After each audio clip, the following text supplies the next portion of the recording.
Welcome sa aking channel. I'm Jelian from Jelian Tutorial.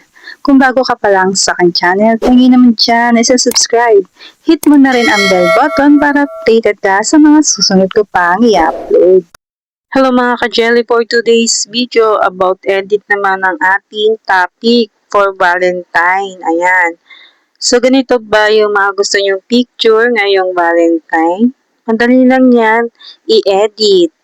So kung interesado ka, ay tapusin mo ang video na to hanggang dulo dahil tuturuan kita pagkatapos ng intro.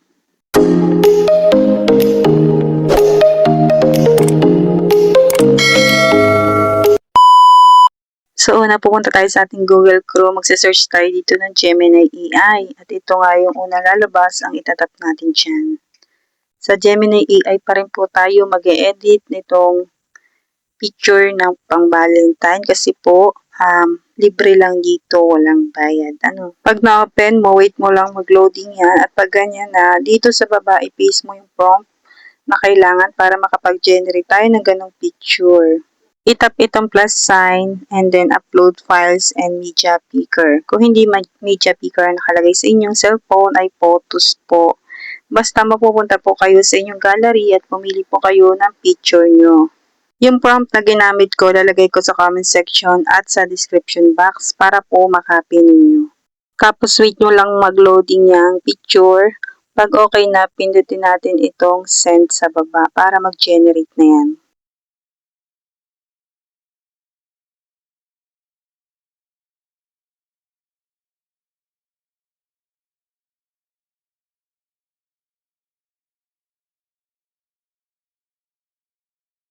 Bali, dalawa po yung i-edit natin ngayon at ito po yung kauna-unahan nating na-edit. Ito po siya at kung gusto nyo nga po ng ganitong edit, i-copy nyo na lang po yung prompt na ilalagay ko sa comment section at sa description box. Kung gusto nyo pong i-save, ilang press nyo lang po yung picture and then piliin nyo po yung download image para ma-save po siya sa inyong gallery. And then, may isa pa po tayong i-edit at punta po ulit tayo sa Google Chrome. Dito po ulit sa Gemini AI tayo mag-e-edit.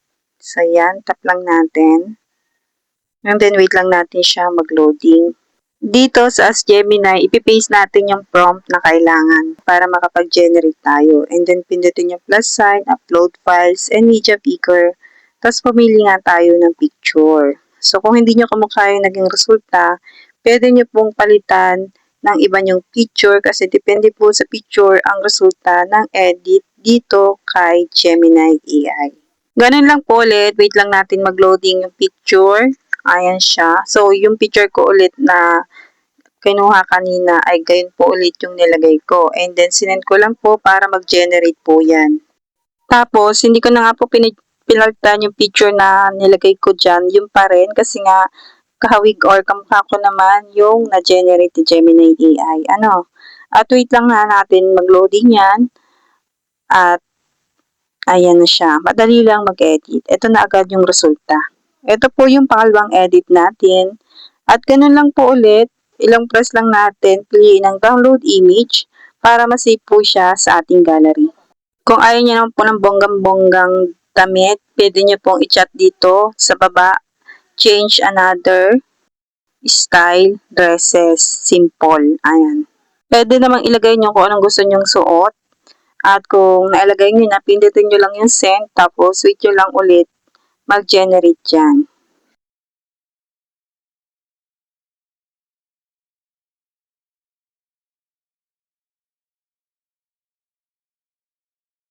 So, ito yung naging resulta. Wala kasi akong sinabi kay Gemini kung ano ba talaga yung gusto kong pagawa. Sinabi ko lang ay simple, kaya ganyan.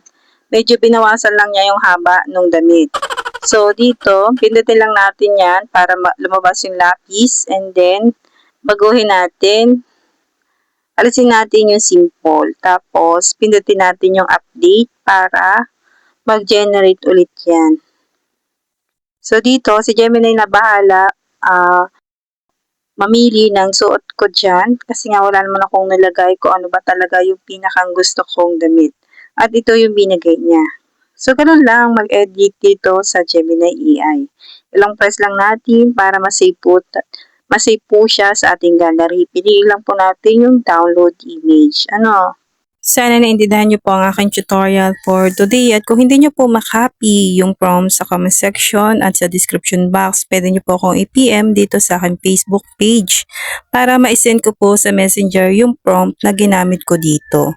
So yun lang, thank you for watching, bye!